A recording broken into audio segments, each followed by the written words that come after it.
Congressman August Pfluger of Texas joins us now to discuss the latest on their evacuations. Congressman, welcome, and thank you for your service as well. We were just saying earlier that you had spent a couple of decades in the Air Force, and you know a lot of this all too well.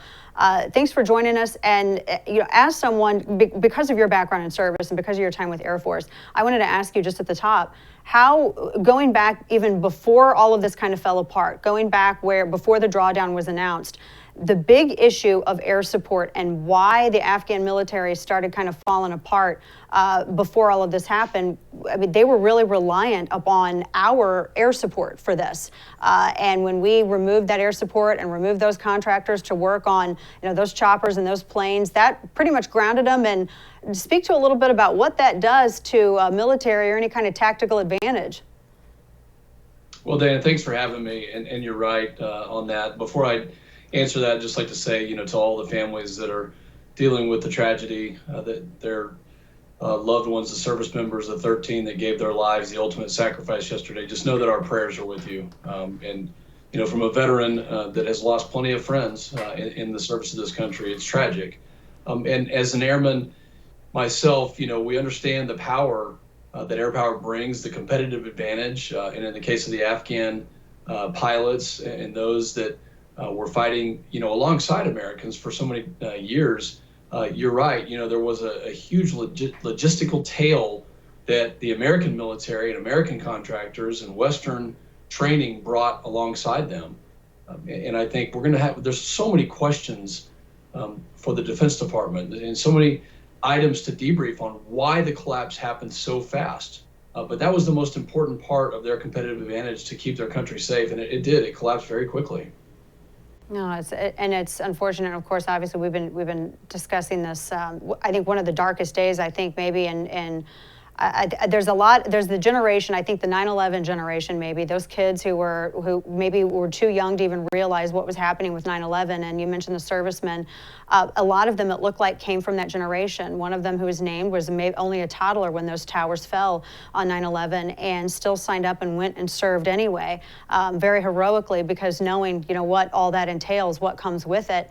The reports that we're hearing from not just those families, but the allies, the informants, the assets that we had on the ground, and this belief that America didn't fulfill its promise and didn't help the people who had been helping our soldiers, who had been protecting them for the past 20 years. Talk a little bit about that, because I know that's affecting a lot of veterans today, actually the past week and a half, really almost 2 weeks now. This is devastating to our reputation. It's devastating to our operations, not just in Afghanistan, but around the world. I served in NATO with the 30 countries, spent 2 years there. We served in Japan for 3 years. I mean, in the Middle East, combat missions in Iraq and Syria with our allies. Look, this is so hard to build those relationships, to build the trust, to become the world leader, the thought leader, the tactical leader, the operational leader.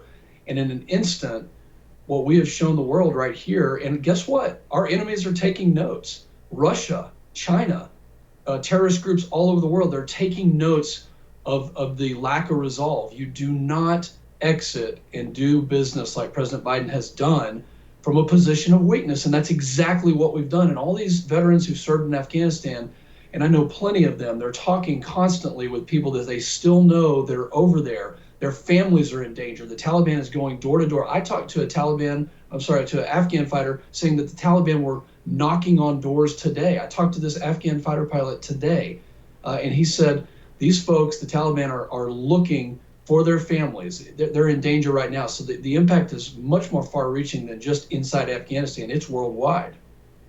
Oh, wow. And that's something that's not really discussed by a lot of people. Talking with Congressman August Pfluger about this, that actually hasn't been touched at all outside of Kabul, that point that you just made. And I think also the ability to be able to get information, to get intelligence and movement of enemy forces, not just in Afghanistan, but I think, as you said, elsewhere around the world too. Everybody's kind of watching how America treated these people, and they're maybe now double or reconsidering helping the United States with intel efforts. What's this going to do to our intelligence network worldwide?